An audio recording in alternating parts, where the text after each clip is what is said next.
Assalamualaikum warahmatullahi wabarakatuh. Saya Afifah Ahmad Sugiyarti dari S1 Ilmu Komunikasi Universitas Muhammadiyah Cirebon. Di sini saya akan memaparkan teori mengenai stereotip dalam etika dan filsafat komunikasi. Tinggal pentingnya filsafat, maka komunikasi menjadikan filsafat sebagai bagian vital yang membantu proses pengembangan kajian ilmu komunikasi. Penggunaan filsafat dalam komunikasi kemudian menimbulkan sebuah keharusan sikap yang perlu diperhatikan. Karena proses komunikasi yang tidak didasari dengan pemahaman filsafat komunikasi dan etika komunikasi akan menjadi proses yang gagal yang disebabkan oleh kesan yang disampaikan akan terjadi deviasi dan terhalang oleh sikap tidak etis yang terpancar. Salah satu hal yang melatar belakangi masalah stereotip ini yaitu Indonesia merupakan negara kepulauan dari Sabang sampai Merauke, terdiri atas banyak jenis suku, bangsa, adat, dan istiadat, serta agama yang berbeda-beda. Setiap suku di Indonesia mempunyai ciri khas kebiasaan hidup yang berbeda, namun di satu sisi ketika karakter sosial dan budaya seakan menjadi penghalang yang membuat mereka benar-benar menjadi dua suku yang berbeda dan seakan tidak akan pernah bisa bersatu. Hal ini dapat mempengaruhi sikap yang cenderung bersikap subjektif dalam memandang budaya lain oleh individu maupun kelompok. Sikap stereotip akan menimbulkan sebuah pandangan atau cara pandang suatu kelompok sosial di mana cara pandang tersebut digunakan seperti membanding-bandingkan budaya lain dengan budayanya. Hal ini terjadi karena nilai-nilai yang telah tersosialisasi sejak kecil sudah mendarah daging dan tidak bisa berubah. Sikap stereotip terhadap budaya inilah yang masih melekat pada setiap suku budaya di Indonesia. Kemudian yang menjadi masalah dalam pembahasan kali ini yaitu apa yang dimaksud dengan stereotip, etika, dan filsafat komunikasi, mengapa muncul stereotip, kemudian bagaimana peran stereotip dalam komunikasi, serta bagaimana melawan stereotip itu sendiri. Adapun tujuannya yaitu untuk mengetahui pengertian dari stereotip, etika, dan filsafat komunikasi, untuk mengetahui mengapa muncul stereotip, kemudian untuk mengetahui peran stereotip dalam komunikasi, serta untuk mengetahui cara melawan stereotip itu sendiri. Pembahasan yang pertama yaitu mengenai stereotip, etika, dan filsafat komunikasi. Stereotip adalah penilaian terhadap seseorang hanya berdasarkan persepsi terhadap kelompok di mana orang tersebut dapat dikategorikan. Stereotip adalah pandangan atau cara pandang terhadap suatu kelompok atau individu di mana cara pandang tersebut kemudian digunakan pada setiap anggota kelompok tersebut. Informasi yang kita dapatkan dari seseorang ataupun media yang membuat kita berspekulasi sesuai dengan perspektif kita sendiri. Hal tersebut merupakan sebuah pembentukan dari stereotip. Stereotip itu sendiri bisa berkaitan dengan hal positif maupun dengan hal negatif. Stereotip tidak selalu benar dan tidak juga selalu salah. Stereotip juga berkaitan dengan individu maupun kelompok. Stereotip merupakan jalan pintas dalam berpikir, di mana membuat sesuatu yang kompleks menjadi lebih sederhana dan sebagai pengambilan keputusan secara cepat. Stereotip juga dapat menimbulkan diskriminasi terhadap suatu etika dalam suatu individu ataupun kelompok yang selalu memandang sesuatu dengan buruk sehingga menimbulkan prasangka yang negatif terhadap individu atau kelompok lainnya. Stereotip juga sering diartikan sebagai ejekan, juga merupakan gambaran-gambaran atau angan-angan tertentu terhadap individu atau kelompok yang dikenai prasangka. Individu atau kelompok yang stereotip terhadap suatu kelompok atau golongan akan sukar dirubah. Stereotip ini sukar berubah meskipun apa yang menjadi stereotip berbeda dengan kenyataan. Saya akan memberikan contoh stereotip dalam budaya Indonesia, yaitu misalnya suku Batak. Orang Batak terkenal dengan volume suara yang keras dan nada suara yang tinggi ketika sedang berbicara. Sehingga muncul stereotip bahwa orang Batak adalah orang yang kasar dan selalu berbicara dengan keras. Padahal faktanya meskipun sebagian besar demikian, namun belum tentu orang Batak yang kita jumpai demikian karakternya, sehingga tidak tepat jika kita berperilaku sesuai dengan stereotip yang ada. Nah, kemudian berbalikan dengan budaya Batak, kita beralih ke stereotip pada budaya Sunda. Ketika sedang berbicara, orang Sunda terkenal dari suaranya yang lemah lembut dan mengalun. Sehingga terdapat stereotip positif bahwa karakternya lemah lembut dan sopan. Serta terdapat juga stereotip negatif, yaitu kurangnya power atau kurang semangat ketika melakukan beraktivitas. Etika adalah nilai-nilai atau norma yang menjadi pegangan bagi seseorang atau kelompok dalam mengatur tingkah laku dan berinteraksi dengan orang lain dan mempelajari tentang baik atau buruknya tingkah laku seseorang. Etika mempersoalkan bagaimana manusia seharusnya berbuat atau bertindak.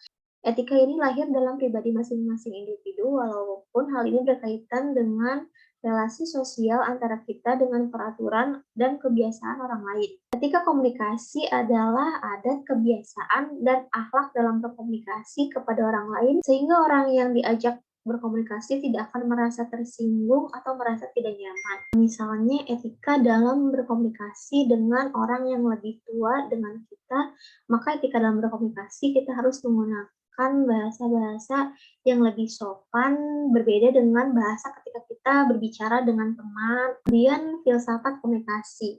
Filsafat komunikasi berarti menggali secara mendalam baik segala hal maupun fenomena komunikasi itu sendiri. Hal ini dapat bertujuan untuk menemukan pengetahuan baru atau bahkan memperbaharui dan menyempurnakan teori yang sudah ada. Kegiatan berfilsafat ini berdasarkan keingintahuan atau keraguan manusia akan segala sesuatu yang ada di sekitarnya secara khusus. Fenomena komunikasi yang di dalamnya meneliti hasil hubungan dan interaksi antar manusia, yang mana interaksi tersebut merupakan objek material ilmu komunikasi. Sementara itu, fungsi komunikasi itu sendiri yaitu untuk menginformasikan, mendidik, atau mempengaruhi. Sementara pembahasan selanjutnya yaitu mengapa muncul stereotip. Munculnya stereotip karena sifat manusia yang selalu mencari kesamaan atas sesuatu yang kemudian stereotip menjadi konten hiburan dan informasi massa.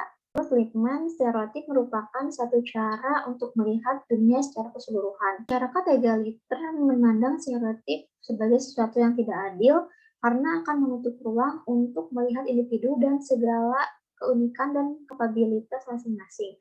Dalam lingkup kelompok, penggunaan stereotip akan menghilangkan hak individu untuk menentukan diri sendiri, di mana hak merupakan nilai dasar dari pembentukan stereotip. Maka dari itu, stereotip mempunyai sisi negatif, yaitu yang pertama, melanggar nilai-nilai kejujuran dan ketulusan. Yang kedua, tidak fair karena menjadikan perbedaan dan potensi individu. Yang ketiga, mengarahkan pada kebohongan. Yang keempat, stereotip media mengakibatkan audiens berpikir sempit. Munculnya stereotip juga yaitu yang pertama untuk menyederhanakan realitas kehidupan yang kompleks. Yang kedua merupakan kebutuhan untuk menghilangkan rasa cemas yang berlebihan. Yang ketiga merupakan suatu kebutuhan secara ekonomis untuk membentuk gambaran dunia sekitar. Yang keempat merupakan kecenderungan atau mengandalkan informasi dari pihak lain atau media. Pembahasan selanjutnya yaitu peran stereotip dalam komunikasi.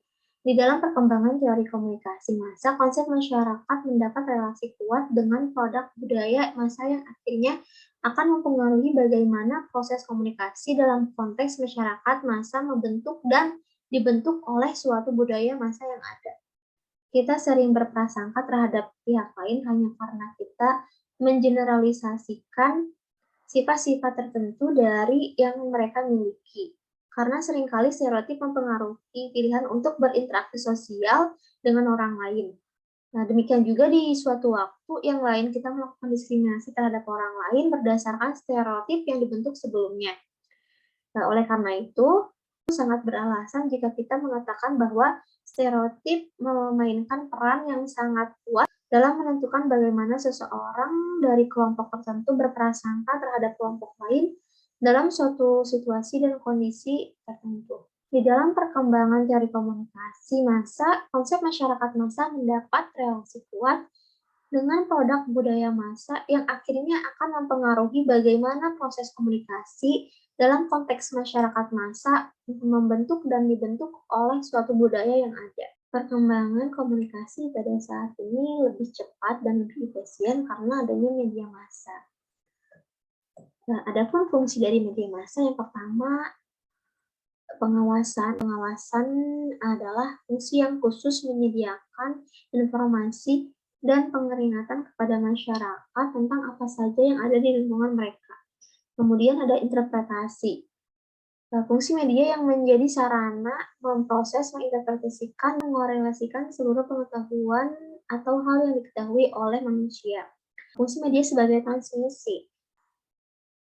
Untuk menyampaikan nilai, ide dari generasi atau ke generasi lainnya, dan fungsi media yang terakhir yaitu untuk hiburan. Untuk menghibur masyarakat dengan adanya acara-acara atau program-program televisi yang telah disediakan. Nilai media dapat berbentuk berita, iklan, terkait dengan stereotip itu sendiri. Stereotip merupakan alat untuk mengkonstruksi realitas untuk kemudian disebarkan kepada audiensnya. Hal ini dikarenakan stereotip merupakan alat bagi para individu untuk mengerti lingkungan sekitar, dan pada saat yang sama pula, media merupakan jendela bagi individu untuk melihat dunia luar. Efek pertama dari stereotip adalah terjadinya diskriminasi dan prasangka. Dalam masyarakat pluralistik, praktisi media memiliki kewajiban untuk mendorong perwujudan nilai-nilai keadilan dalam sosial dan nilai-nilai keadilan dalam sistem sosial. Selanjutnya ada bentuk dari stereotip ras minoritas.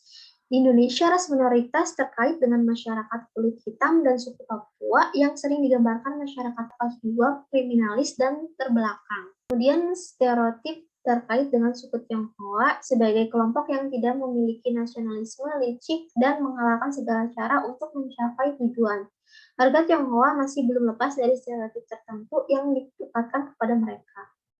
Selanjutnya ada stereotip wanita. Media sering menggambarkan wanita sebagai sosok yang rasional, bodoh, namun terkadang juga sebagai pribadi yang tegas dan mandiri. Terjadinya ketidakadilan gender dalam pemberitaan perempuan di media massa tidak bisa dilepaskan dari posisi perempuan dalam masyarakat.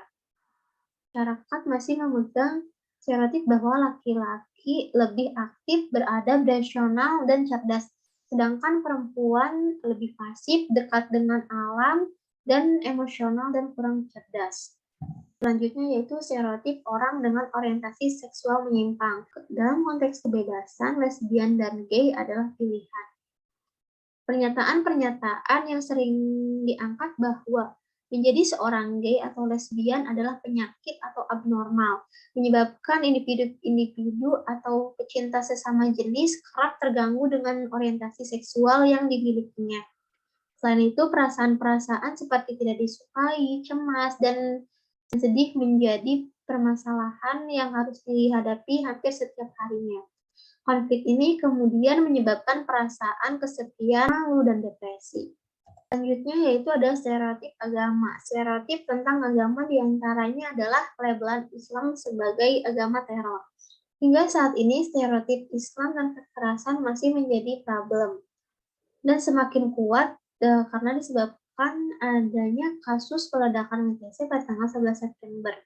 Ditambah dengan kasus lainnya yaitu isu terorisme di Indonesia yang melalui serangkaian peledakan bom.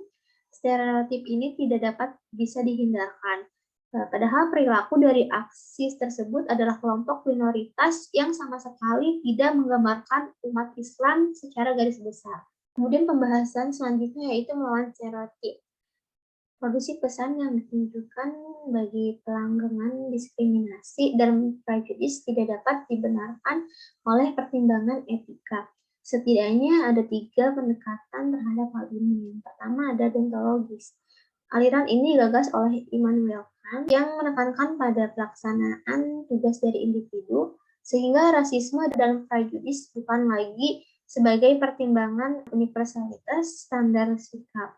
Deontologis memeriksa normatif yang ada pada agan moral tanpa melihat konsekuensi yang spesifik digariskan oleh stereotip.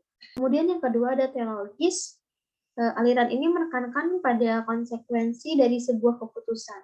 Teleologis tidak melihat konsep penyampaian pesan karena bagi aliran ini belum tentu pesan yang disampaikan berasal dari kemurnian moral. Stereotip bagi aliran ini adalah tindakan yang tidak adil sekaligus menyerang segmentasi sosial. Karenanya stereotip masih ditolak. Yang diperlukan adalah pertimbangan sisi positif dan sisi negatif dari penyampaian gambaran atau suatu kelompok. Yang ketiga, yaitu ada golden mean. Pendekatan ini sangat berguna ketika karakter yang distereotipkan justru mempresentasikan beberapa individu dalam suatu kelompok. Nah, tidak menggunakan gambaran yang ada untuk menilai keseluruhan kelompok, namun juga tetap mengapresiasi diversitas individu. Praktisi komunikasi harus berusaha untuk menjaga keseimbangan antara individu dan kelompok di mana individu tersebut berada. Kemudian ada kesimpulan dan saran. Kesimpulan yang dapat saya ambil dalam teori stereotip, etika, dan filsafat komunikasi yaitu stereotip merupakan komponen kognitif dan pertentangan kelompok kepercayaan tentang atribut pribadi yang diakui oleh orang dalam suatu kelompok atau kategori sosial. Melalui stereotip ini kita dapat menentukan tindakan yang kira-kira sesuai terhadap kelompok tersebut ataukah dalam individu tersebut. Kemudian sarannya yaitu sebagai pelaku komunikasi, kita harus berkomunikasi sesuai dengan etika, sehingga apa yang kita sampaikan tidak menyinggung atau membuat tidak nyaman lawan interaksi kita. Dan apa yang kita sampaikan dapat diterima dengan baik sehingga tidak menimbulkan persepsi yang negatif. Sekian materi yang dapat saya sampaikan terkait dengan stereotip, etika, dan filsafat komunikasi. Kurang lebihnya saya mohon maaf. Wabillahi taufiq wal hidayah. Wassalamualaikum warahmatullahi wabarakatuh.